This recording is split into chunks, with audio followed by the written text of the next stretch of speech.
وكفى وسلام على عباده الذين اصطفى أما بعد فأعوذ بالله من الشيطان الرجيم بسم الله الرحمن الرحيم وعباد الرحمن الذين يمشون على الأرض هونا وإذا خاطبهم الجاهلون قالوا سلاما سبحان ربك رب العزة عما يصفون وسلام على المرسلين والحمد لله رب العالمين اللهم صل على سيدنا محمد وعلى آل سيدنا محمد وبارك وسلم اللهم صل على سيدنا محمد وعلى آل سيدنا محمد وبارك وسلم اللهم صل على سيدنا محمد وعلى آل سيدنا محمد وبارك وسلم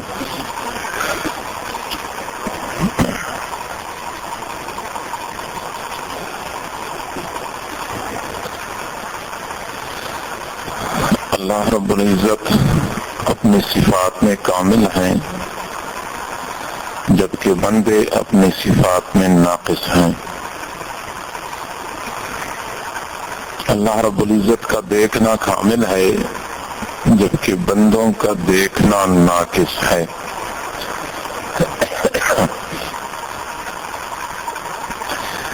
بندوں کو آگے نظر آتا ہے تو پیچھے نظر نہیں آتا، روشنی میں نظر آتا ہے تو اندھیرے میں نظر نہیں آتا، قریب کی چیز نظر آتی ہے تو دور کی چیز نظر نہیں آتی۔ رب ذوالجلال کا دیکھنا کامل ہے، اندھیرا ہو یا روشنی ہو، چھوٹی چیز ہو یا بڑی چیز ہو، زمین کے جس ٹکڑے کے اوپر ہو یا زمین کے سینے کے اندر ہو، رب ذوالجلال کو سب کچھ عیاناً نظر آتا ہے۔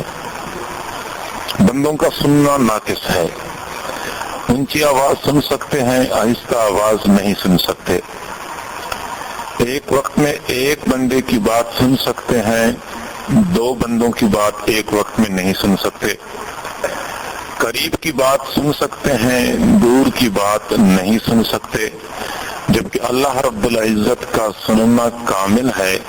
حضور علیہ الصلوۃ والسلام نے فرمایا کہ لو ان اولکم وآخرکم وجنکم وانسکم، اگر تمہارے حضرت آدم علیہ السلام سے لے کے قیامت تک کی تمام انسانیت اور پھر تمام کے تمام جنات لو جمعوا فی صعید واحد، ایک کھلے میدان میں جمع ہو جائیں، پھر رب ذوالجلال کو سارے مل کے پکارنا شروع کر دیں، اللہ رب العزت ہر ایک کی پکار علی سبیل الانفراد سن سکتا ہے، الگ الگ ہر ایک کی پکار سن سکتا ہے، اور اگر اللہ رب العزت ان میں سے ہر ایک کو ان کی چاہت اور ان کی منشا کے مطابق عطا کر دے، تب بھی اللہ رب العزت کے خزانوں میں اس قدر بھی کمی نہیں آتی، جیسا کہ کوئی بندہ سمندر کے اندر سوئی ڈبو دیتا ہے اور پھر سوئی نکالنے سے سمندر کے پانی میں کمی آ جاتی ہے۔ رب ذوالجلال کو عظمت اور کبریائی زیبا ہے، وہ ذات ایسی ہے کہ اس کو بلندی ہی لائق ہے، بڑائی اس پروردگار کو سجتی ہے، بندوں کے ساتھ بندگی لائق ہے، اور رب ذوالجلال کی عظمت، رب ذوالجلال کی کبریائی اس قدر زیادہ کہ اگر یہ ساری انسانیت مل جائے رب ذوالجلال کی تعریفیں ادا کرنا شروع کر دے، تعریفیں کرنا شروع کر دے، اور ہر ایک کو حضرت نوح علیہ السلام کے برابر عمر مل جائے، تب بھی یہ پوری انسانیت رب ذوالجلال کی تعریف کا حق ادا نہیں کر سکتی۔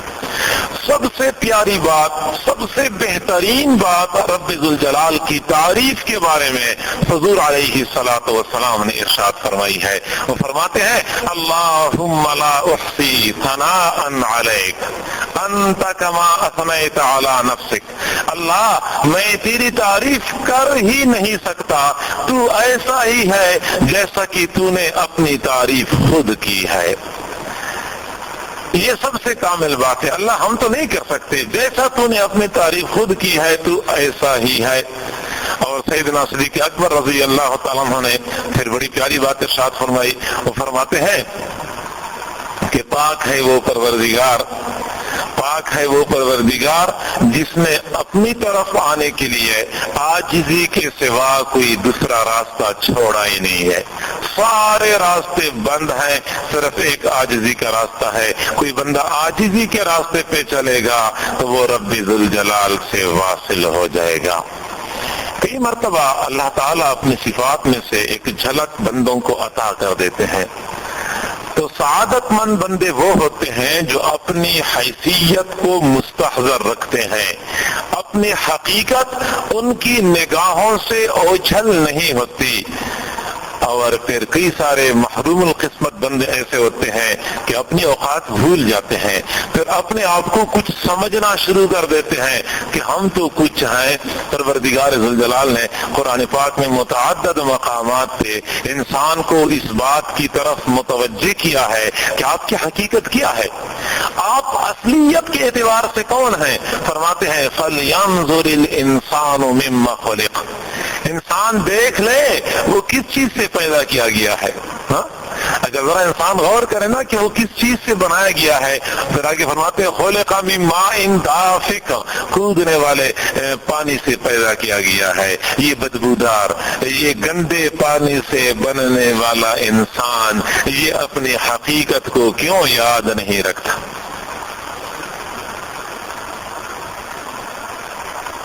تو اللہ رب العزت ہمیں بار بار متوجہ کرتا ہے کہ اپنی اوقات کو مستحضر رکھو.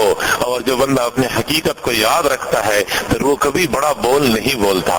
بڑا بول وہ لوگ بولتے ہیں جو پرانی حقیقت کو تو بھول جاتے ہیں، اپنے آپ کو اسی وقت کی جو کیفیت ہے اس کو دیکھتے رہتے ہیں. یہی تو وجہ ہے کہ ایک اللہ والے کے سامنے ایک نوجوان اکڑتا ہوا جا رہا تھا. اللہ والے نے فرمایا کہ بھائی آپ کیسے جا رہے ہیں؟ اس طرح جانا اللہ تعالیٰ کو پسند نہیں ہے، اس طرح جانا اللہ تعالیٰ کو پسند نہیں ہے. نوجوان نے کہا تو مجھے جانتا ہے میں کون ہوں، تو مجھے جانتا ہے میں کون ہوں. فرمایا جی ہاں میں تجھے جانتا ہوں، تو کون ہے؟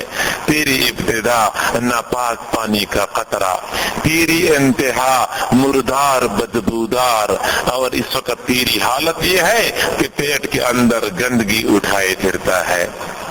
واقعی ان اللہ والوں نے 2-3 لفظوں میں اس کے سامنے اس کی حقیقت کھول کے رکھ دی کہ یہ تیری اصل حقیقت ہے. تو سچی بات تو یہ ہے، ہم سوچتے ہیں کہ پتہ نہیں ہم کیا چیز ہے اور ہم کیا کچھ لوگوں کے سامنے بھرے پھرتے ہیں، لیکن ذرا بندہ ٹھنڈے دماغ سے اپنے گریبان میں جھانک کے دیکھے تو سب کچھ واضح ہو جاتا ہے کہ میں کیا ہوں. اس لیے ایک اللہ والے فرمایا کرتے تھے اے دوست جس نے تیری تعریف کی اس نے در حقیقت تیرے پروردگار کی ستاری کی تعریف کی ہے.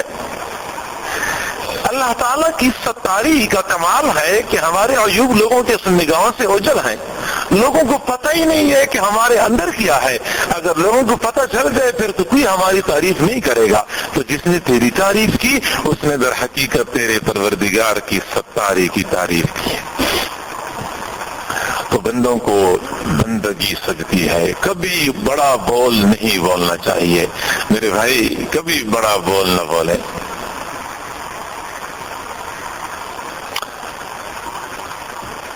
اور جو لوگ بڑا بول بولتے ہیں اللہ تعالیٰ اس حوالے سے بڑا غیور ہے. کبریائی، عظمت، یہ اللہ تعالیٰ کا وہ حق ہے جس میں وہ کسی اور کی شراکت قطعاً برداشت نہیں کرتا. اس لیے تو فرماتے ہیں العظمت و ازاری الکبریاء و ردائی والعظمت و ازاری فمن نازعنی فیہما شققتہ. فرماتے ہیں یہ عظمت یہ میری چادر ہے اور یہ کبریائی یہ میرا ازار ہے، اور جو بندہ میرے سے چھیننے کی کوشش کرتا ہے میں اس کو ٹکڑے ٹکڑے کر دیتا ہوں. پروردگار نہیں برداشت کرتا اس بندے کو. اور پتہ نہیں انسان کو کیا ہو جاتا ہے کہ پھر تھوڑی سی بھی کچھ دنیاوی اعتبار سے یا ظاہری اعتبار سے کچھ نہ کچھ اس کو مل جاتا ہے، پھر وہ خدائی کا لہجہ بولنا شروع کر دیتا ہے. ہمارے حضرات فرماتے ہیں آج اسی دنیا میں اپنے میں کو توڑنے کی ضرورت ہے، اپنی انانیت کو فنا کرنے کی ضرورت ہے۔ جس نے اپنی میں کو توڑا تو وہ تو ہو گیا محفوظ، اور جس نے اپنی میں کو نہیں توڑا تو اللہ تعالیٰ اس کی میں توڑتا ہے، اور جس کی میں پروردگار توڑتا ہے پھر دنیا والے اس کا تماشا دیکھتے ہیں۔ اللہ تعالیٰ کو عاجزی پسند ہے، اور عاجزی کی برکت سے پھر بندے کو بلندیاں مل جاتی ہیں۔ حضور علیہ الصلوۃ والسلام نے فرمایا من تواضع للہ رفعہ اللہ، جو بندہ اللہ کی خاطر عاجزی اختیار کر لیتا ہے اللہ تعالیٰ اس کو بلندیاں عطا فرماتا ہے۔ تو جو بندہ چاہتا ہے کہ مجھے بلندی ملے، مجھے مقام اور مرتبہ ملے، اس کو چاہیے کہ وہ نیچے رہے، وہ جھک کے رہے، وہ عاجزی اختیار کر لے۔ اور جو بندہ سمجھتا ہے کہ میں ایسا ہوں اور میں سب سے بہتر ہوں اور سارے لوگ میرے سے کمتر درجے کے ہیں، اس کو شریعت کی اصطلاح میں تکبر کہتے ہیں، اور یہ تکبر ام الامراض ہے۔ اس تکبر کی وجہ سے بے شمار اور روحانی بیماریاں جنم لیتی ہیں، اور سب سے بڑی بیماری یہ ہوتی ہے کہ متکبر بندے کے دل میں حق بات نہیں اترتی، متکبر بندے کے دل کے اوپر مہر لگ جاتی ہے۔ کذالک یطبع اللہ علی کل قلب متکبر جبار، اللہ تعالی ہر متکبر جبار بندے کے دل پہ مہر لگا دیتا ہے، پھر اس دل میں حق بات جا نہیں سکتی۔